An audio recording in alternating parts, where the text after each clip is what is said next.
Bem-vindos ao canal Sejam Santos, onde vamos explorar a vida e as obras dos santos mais inspiradores da história da Igreja Católica. Nós vamos compartilhar suas histórias, seus ensinamentos e seus exemplos de virtudes, esperando que possam nos inspirar a viver de acordo com os ensinamentos de Cristo. Então, se você quer aprender mais sobre esses santos e descobrir como suas vidas podem ser caminhos que nos levam a Jesus Cristo para nós hoje, inscreva-se no nosso canal e deixe o seu like. Inscreva-se hoje mesmo, divulgue nosso canal a seus amigos e comunidades e nos ajude o nosso canal para que possamos alcançar mais pessoas na divulgação a conhecer mais a vida dos santos. Onde a santidade é uma jornada diária. Faça parte dessa comunidade de busca pela santidade.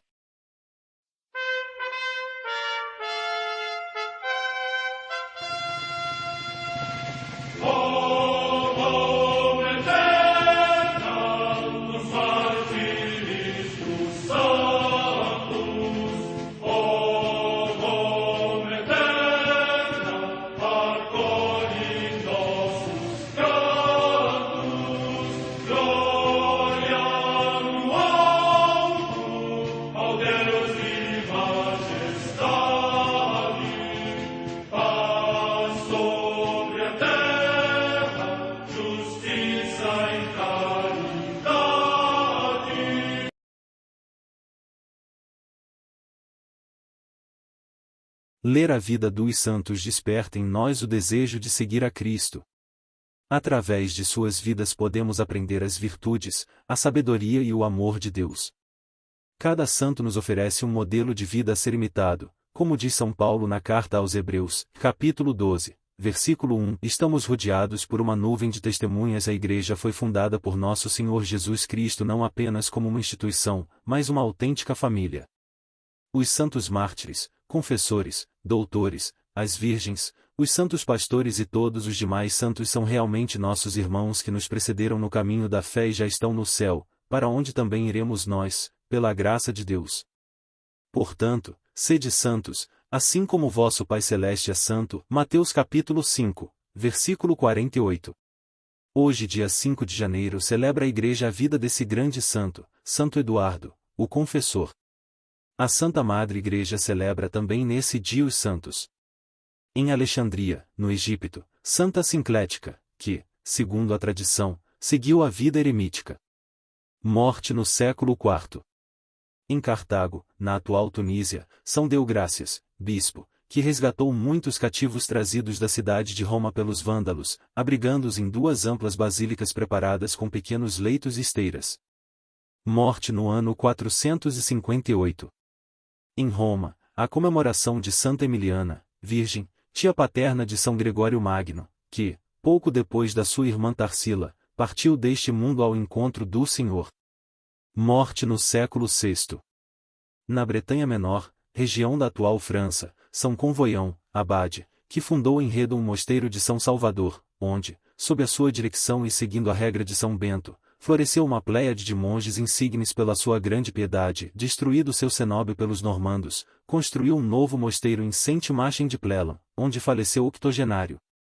Morte no ano 868. Próximo de Valkenburg, na região de Limburgo, na atual Holanda, São Gerlach, eremita, insigne pelo seu auxílio aos pobres. Morte no ano 1165. Em Todi, na Úmbria, região da Itália, o beato Rogério, presbítero da Ordem dos Frades Menores, que foi discípulo de São Francisco e seu fervoroso imitador. Morte no ano 1237. Em Angers, na França, os beatos Francisco Peltier, Tiago Ledoyen e Pedro Tessier, presbíteros e mártires, que durante a Revolução Francesa, foram degolados por permanecerem fiéis ao seu sacerdócio. Morte no ano 1794. Em Filadélfia, na Pensilvânia, nos Estados Unidos da América do Norte, São João Nepomuceno Newman, bispo, da Congregação do Santíssimo Redentor, que prestou grande auxílio aos imigrantes pobres com meios materiais, providentes conselhos e admirável caridade e se dedicou com muita solicitude à formação cristã das crianças. Morte no ano 1860. Em Genova, na Itália, a beata Maria Repeto, virgem, das Irmãs de Nossa Senhora do Refúgio no Monte Calvário, que, oculta aos olhos do mundo, foi notável na sua atividade para confortar os aflitos e fortalecer os vacilantes na esperança da salvação. Morte no ano 1890. Em Dublin, na Irlanda, São Carlos de Santo André, João André Oben, presbítero da Congregação da Paixão, eloso ministro do Sacramento da Penitência. Morte no ano 1893. Em Jaslovice, cidade da Ucrânia, a beata Marcelina Darouska, que, depois do falecimento do esposo e do filho primogênito, se consagrou ao Senhor e, sempre solícita pela dignidade da família, fundou a Congregação das Irmãs da Imaculada Virgem Santa Maria, destinada à formação das jovens. Morte no ano 1911. Em Spoleto, na Itália, o beato Pedro Bonilli, presbítero, fundador do Instituto das Irmãs da Sagrada Família, destinado à educação e auxílio das jovens indigentes e dos órfãos. Morte no ano 1935. Em Saragoça, na Espanha, Santa Genoveva Torres Morales, virgem, que, tendo sofrido já desde a infância a aspereza da vida e a adversidade da doença, fundou o Instituto das Irmãs do Sacratíssimo Coração de Jesus e dos Anjos, destinada ao auxílio das mulheres. Morte no ano 1956. História de Santo Eduardo. Santo Eduardo, o Confessor, rei da Inglaterra, promoveu a paz e combateu a corrupção em seu reinado. Origens. Eduardo viveu entre 1003 e 1066. Em 1013, com 10 anos, foi exilado na Normandia, noroeste da França, juntamente com sua mãe, quando inimigos invadiram a Inglaterra. No exílio, o jovem Eduardo continuou a ser educado na fé cristã por sua mãe. Os dois viveram na Normandia durante 29 anos, até a morte do falso rei Hardicanute. Então, Eduardo foi aclamado rei da Inglaterra, aos 39 anos. Benfeitor. Eduardo tinha feito um voto de ir até Roma em peregrinação, caso assumisse o trono da Inglaterra, que era seu por direito. Após conseguir a graça, quis cumprir sua promessa, mas o Papa o dispensou. Por isso, ele doou todo o dinheiro que gastaria nesta viagem em benfeitorias para os pobres, criando abrigos e asilos, onde os mais necessitados encontravam apoio. Durante todo o seu reinado, Eduardo socorreu os pobres, mostrando que os governantes devem colocar-se a serviço dos governados. Pacificador.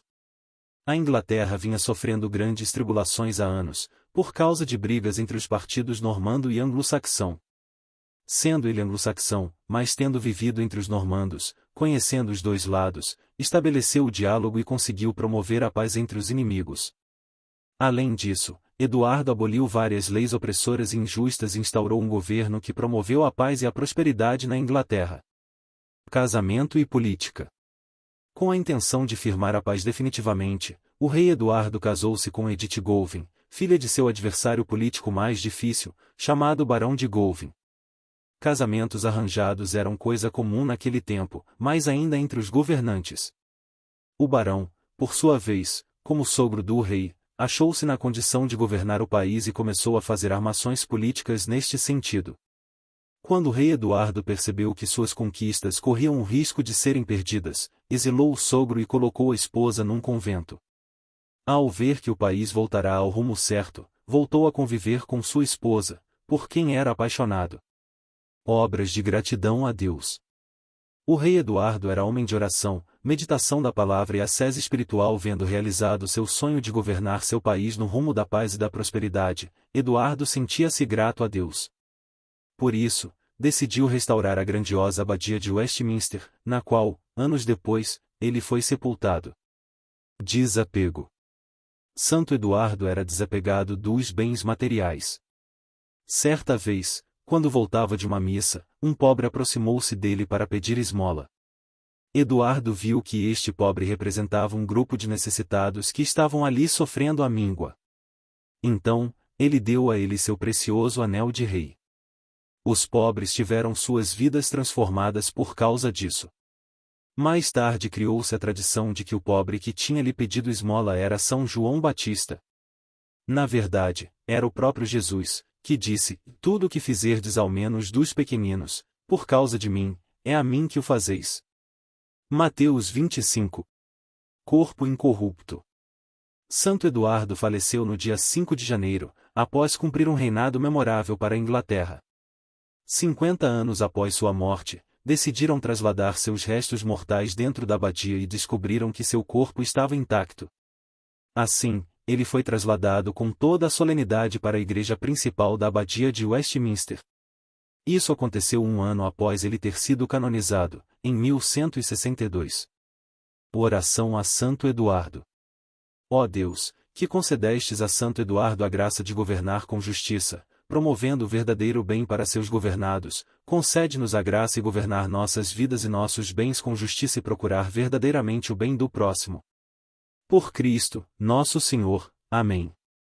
Santo Eduardo, rogai por nós.